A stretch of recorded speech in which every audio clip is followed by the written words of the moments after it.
నీతులు చెప్పే 1000 నాలుకల కన్నా సాయం చేసే ఒక్క చెయ్యి గొప్పది. విడిచి వెళ్ళిన వారి కోసం ఎదురు చూస్తూ ఉండకు, నిన్ను నువ్వు కోల్పోతావు. నమ్మలేని చేదు నిజాలు. అందమేముంది, మనసు బాగుంటే చాలు అంటారు, కానీ అందమే చూస్తారు. డబ్బుదేముంది, ఈరోజు ఉంటుంది రేపు పోతుంది. బంధం ముఖ్యం అంటారు, కానీ డబ్బు లేకపోతే ఏ బంధానికి విలువివ్వరు. గొప్పవాళ్ళు తాగటానికి ఇచ్చిన నీటి రుణం కూడా మర్చిపోరు. స్వార్థపరులు రక్త సంబంధాన్ని కూడా మర్చిపోతారు. ఈ సృష్టిలో అద్భుతమైన సంగీతం ఏదైనా ఉందంటే అది మీ హృదయ స్పందనే. దాన్ని కంపోజ్ చేస్తుంది భగవంతుడు. జీవితంలో సమస్యలు కష్టాలు వస్తుంటాయి పోతుంటాయి, కానీ ఆరోగ్యం ఒక్కసారి పాడైతే మళ్ళీ యథాస్థితికి రావటం చాలా కష్టం. ఎన్ని సమస్యలు ఉన్నా సరే ఆరోగ్యాన్ని విస్మరించరాదు. జీవితంలో సుఖంగా ఉండాలంటే ఎప్పుడు పనులు అప్పుడే చేయాలి, ఎక్కడి విషయాలు అక్కడే వదిలేయాలి. మనుషుల మనసులను అంచనా వేయటం అంటే సముద్రం మీద ఇల్లు కట్టడం లాంటిది. ఎప్పుడు ఎలా మారతారో.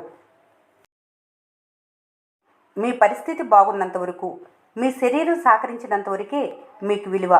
పరిస్థితి తారుమారైనప్పుడు, శరీరం సహకరించన్నాడు ఎవరూ పట్టించుకోరు.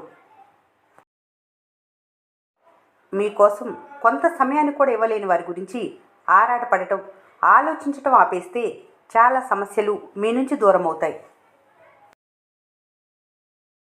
సహాయం చేసేవారి కన్నా చేసినట్లు నటించేవారే ఎక్కువ. ఎవరి గురించి ఎక్కువగా ఆలోచించకు, అది మనశ్శాంతిని దూరం చేస్తుంది. ఏం జరిగినా అది దైవ నిర్ణయం అని భావించు, మనసు ప్రశాంతంగా ఉంటుంది. జీవిత ప్రయాణపు ప్రతి మలుపులోనూ ప్రమాదాలు ఉంటాయి. ధైర్యంతో ముందుకు వెళ్ళాలి, కానీ వాటికి భయపడి ప్రయాణమే ఆపితే జీవితానికి అర్థం ఉండదు. నువ్వు ఒక బండరాయిని పగలగొట్టే సమయంలో అది వెంటనే పగలకపోవచ్చు. 99 దెబ్బలు నువ్వు కొట్టావు, కానీ అది పగలలేదు. నువ్వు కొట్టిన 100వ దెబ్బకి ఆ రాయి పగిలింది. జీవితం కూడా అంతే. ఏదైనా సాధించే వరకు ప్రయత్నం ఆపకూడదు. 100వ ప్రయత్నంలో ఆ రాయి పగిలినట్లే జీవితంలో ఏదైనా సాధించే వరకు ప్రయత్నిస్తూనే ఉండాలి. ఏకాగ్రత ఏదైనా సాధిస్తుంది, నిరాశ నిలువున ముంచుతుంది. ఒక మనిషి యొక్క చిన్న బలహీనతను చూసి అతని బలాన్ని అంచనా వేయటం అంటే ఒక అలను చూసి సముద్రాన్ని అంచనా వేసినట్లే. సరిగ్గా తినకపోతే జబ్బులు వస్తాయి, సరిగ్గా వినకపోతే మనస్పర్ధలు వస్తాయి. బంగారానికి మెరుపు ముఖ్యం కాదు, దాని స్వచ్ఛత ముఖ్యం. మనిషికి రూపం ముఖ్యం కాదు, గుణమే ముఖ్యం. మానసికంగా దృఢంగా ఉండాలంటే ఎవరి నుంచి ఏది ఆశించకండి. జీవితం ఎప్పుడు అనుకూలంగా వెళ్ళదు అని ఒప్పుకోండి. ప్రేమ కోసం ఎప్పుడూ అడగకండి. ఏ పరిస్థితుల్లో అయినా మౌనంగా ఉండటం నేర్చుకోండి. దేన్ని ఎక్కువగా పర్సనల్గా తీసుకోకండి. చెడు వ్యక్తుల నుండి పక్కకు వెళ్ళిపోండి. సమస్య మీద కాదు, పరిష్కారం మీద దృష్టి పెట్టండి. ఏమైనా సరే మిమ్మల్ని మీరు నమ్మండి. జీవితంలో మర్చిపోకూడనివి: కోపం నీ శత్రువు, మౌనం నీ శక్తి, సహనం నీ ఆయుధం, నిజాయితీ నీ బలం, నమ్మకం నీ సంపద, సమయం నీ గురువు. ఇతరులు నిన్ను రెచ్చగొట్టినా చిరాకు పడి పౌరుష భాషతో సమాధానం చెప్పకు. మెచ్యూరిటీ వయసు పెరగటం వల్ల వచ్చేది కాదు, జీవితంలో నేర్చుకునే పాఠాల వల్ల వచ్చేది. భారాన్ని తలిచి బాధపడకు. ఈ ప్రపంచాన్ని మోసే భూమి ఉన్నది నీ కాళ్ళ కిందని మర్చిపోకు. పట్టుదల ఉంటే చాలు, దారి ఏదైనా సరే గమ్యం తప్పకుండా చేరవచ్చు. ఉదయించే సూర్యుడిని ఆపటం ఎవరి తరం కాదని గుర్తుంచుకోవాలి. ఇప్పుడెంత గొప్పవారైనా ఒకప్పుడు అనుభవం లేనివారి. అందుకే మొదటి మెట్టు ఎక్కటానికి ఎన్నడూ భయపడకు. నిలకడగా లేని వారికి అండగా నిలబడితే వాళ్ళకంటే నీకే ఎక్కువ ప్రమాదం వచ్చినప్పుడు నిన్ను బలిపశువుని చేసి వెళ్ళిపోతారు. గొర్రె జీవితాంతం నక్కకు భయపడుతూనే గడుపుతుంది, కానీ చివరకు దాన్ని చంపేది నక్క కాదు, దాన్ని మేపే కాపరి. అలాగే హాని ఎప్పుడు శత్రువు నుండే కాదు, మీరు నమ్మిన వారి నుండి కూడా వస్తుంది. బాధలు తగ్గుతాయని ఎదురుచూసే లోపే కొత్త కష్టాలు క్యూ కడుతున్నాయి. అయినా సరే చిరునవ్వుతో పోరాటం తప్ప మరో దారి లేదు. ఈ రోజుల్లో మనకెందుకులే అనుకున్నవారు బాగుపడుతున్నారు, అంతా మనవాళ్లే అనుకున్నవారు నాశనమైపోతున్నారు. ఎదిగే క్రమంలో శత్రువులు ఎక్కువ అవుతున్నారు. తడపడినా తొందరపడినా తొక్కేస్తారు. జాగ్రత్త. ఏం చేసినా నిదానంగా ఆలోచనతో చేయాలి. అబద్ధాలు మోసాలు చేసి కరుగులు మాలవేసి కర్మ నుంచి తప్పించుకోవచ్చు అనుకోకు. కత్తిపోటు కంటే కర్మపోటు చాలా భయంకరంగా ఉంటుంది. నిరంతరం ఆనందంగా ఉండాలంటే మీ మనసుని ఇబ్బంది పెట్టే విషయాల నుంచి విముక్తి పొందాలి. ఏ విషయంలోనూ తప్పులు వెతకరాదు. తప్పులు వెతకడం ప్రారంభిస్తే ఆనందాన్ని కోల్పోతావు. ఏ గమ్యానికైనా చాలా దారులు ఉంటాయి. నీకు ఏది సరైందో వెతికి పట్టుకోవటమే నీ జీవిత లక్ష్యం. బానిసత్వానికి అలవాటు పడ్డవారు తన బలాన్ని ఎప్పుడూ గుర్తించలేరు. కొంతమంది సైలెంట్గా వాళ్ళ మనసులో ఉన్న చాలా సమస్యలకు పరిష్కారం వెతుకుతూ ఉంటారు. గొంతు మోకపోతుంది కానీ మనసు మాట్లాడుతూనే ఉంటుంది.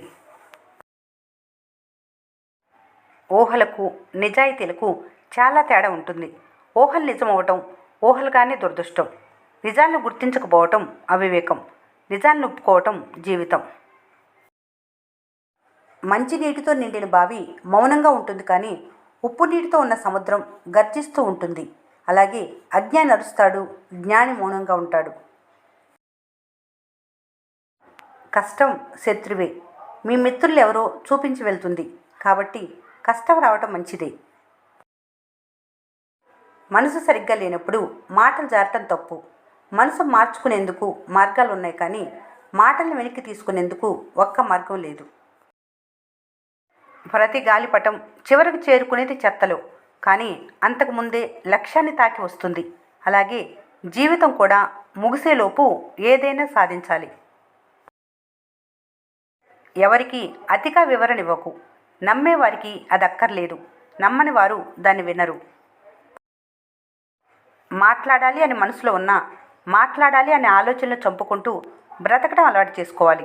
ఎందుకంటే ఎప్పుడు ఏ మాటలతో ఏ యుద్ధాలు జరుగుతాయో తెలియదు. ముందు మీ కుటుంబాన్ని పూర్తిగా అర్థం చేసుకోవాలి. ప్రతి వ్యక్తి స్వభావం భావాలను తెలుసుకోండి. వాళ్ళ కష్టాలు బాధ్యతలేంటో అర్థం చేసుకోండి. మాట్లాడే ముందు వినటం నేర్చుకోండి. చిన్న విషయాల్లో సహనం చూడండి. ఒకరినొకరు సపోర్ట్గా ఉండండి. అపార్థాలు చేస్తే వెంటనే క్లియర్ చేసుకోండి. ప్రేమ గౌరవం ఎప్పుడు ముందుండాలి. కుటుంబమే మీ బలమని గుర్తుంచుకోవాలి. నోరు మంచిదైతే ఊరు మంచిదవుతుందంటారు, కానీ నిజం మాట్లాడితే ఊరే మీకు శత్రువు అవుతుంది. నాలుకకు ఎముక ఉండదు, అయినా అది హృదయాన్ని విరిచే శక్తి కలిగి ఉంటుంది. తేనెలో ముంచిన వేపాకున్న చేదు పోదు. పాముకెన్ని పాలు పోసినా దాని విషం మాత్రం తగ్గదు.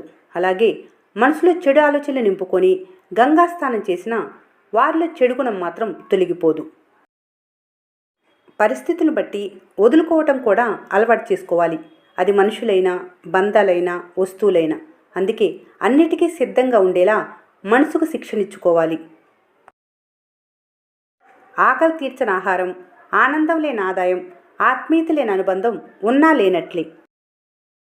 ఎవరికి ఎంత చెప్పాలో అంతే చెప్పాలి. ఎందుకంటే బకెట్ నిండిన తర్వాత ఎంత నీరు పోసినా వృధాగానే పోతుంది. జీవితంలో ఒకరు వెన్ను తట్టేవారు, ఇంకొకరు వెనక మాట్లాడేవారు. ఒకరు మెచ్చుకొని మాట్లాడేవారు, ఇంకొకరు ఎత్తి చూపి మాట్లాడేవారు. ఒకరు తెలిసి బ్రతికేవారు, ఇంకొకరు తెలియక బ్రతికేవారు. ఇలాంటి వారు ఉన్నప్పుడే ఎక్కడ ఎలా ఉండాలో అన్నీ తెలుస్తుంది. అందుకే చెబుతారు, పుస్తకంలోని పాఠం కంటే జీవితంలో నేర్పే పాఠం చాలా గొప్పది అని. యుద్ధంలో గెలవటం అంటే శత్రువుని చంపటం కాదు, ఓడించటం. రెండు పండ్లు ఒకే కొమ్మపై పెరుగుతాయి. ఒకటి ముందుగా పండుతుంది, రెండవది తన సమయం కోసం ఎదురు చూస్తుందని ప్రకృతి నేర్పుతుంది. మరొకరి విజయం మీ ఓటమి కాదు, మీ సమయం కూడా ఖచ్చితంగా వస్తుంది. నువ్వెప్పుడైనా ఏ పనినైనా చేస్తానని వాగ్దానం చేస్తే దాన్ని ఖచ్చితంగా నియమిత సమయానికే నిర్వర్తించాలి. నువ్వు రోజు పొద్దున్న లేవగానే ఎవరితోనైతే తిరుగుతావో వాళ్ళ అలవాట్లే వస్తాయి. నెలకు 1,00,000 సంపాదించే వారితో తిరిగితే 1,00,000 సంపాదించే అలవాట్లే వస్తాయి.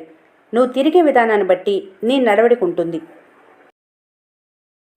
జారిపడే కన్నీటి చుక్క బరువుగా ఉండకపోవచ్చు, కానీ దానిలో ఉన్న బాధలు, భావాలు మాత్రం చాలా బరువైనవి. వ్యక్తిత్వాన్ని వదులుకొని మరీ బంధాలను నిలబెట్టుకోవాల్సిన అవసరం లేదు. మిమ్మల్ని మీలా ఇష్టపడిన వాళ్ళు మీతో ఉంటారు. నచ్చని వాళ్ళు ఎప్పటికైనా వెళ్ళిపోతారు. శక్తివంతమైన వ్యక్తి కావాలంటే ఇవి మానేయండి. చిన్న విషయాలను ఎక్కువ ఆలోచించటం, ఇతరులపై ఎక్కువ ఆశ పెట్టుకోవటం, మాటలు ఎవరితోనైనా చెప్పేయటం, ఎవరితోనైనా అర్థం లేకుండా మాట్లాడటం, ప్రతి ఒక్కరికి సరదాగా మాట్లాడటం, దుస్తులు, జ్ఞానాలపై పట్టించుకోకపోవటం, తానే తనను పట్టించుకోకపోవటం. ఈ వీడియో మీకు నచ్చినట్లయితే మన స్నేహ ఛానల్ని లైక్ చేయండి, సబ్స్క్రైబ్ చేసుకోవడం మర్చిపోకండి. Thanks for watching.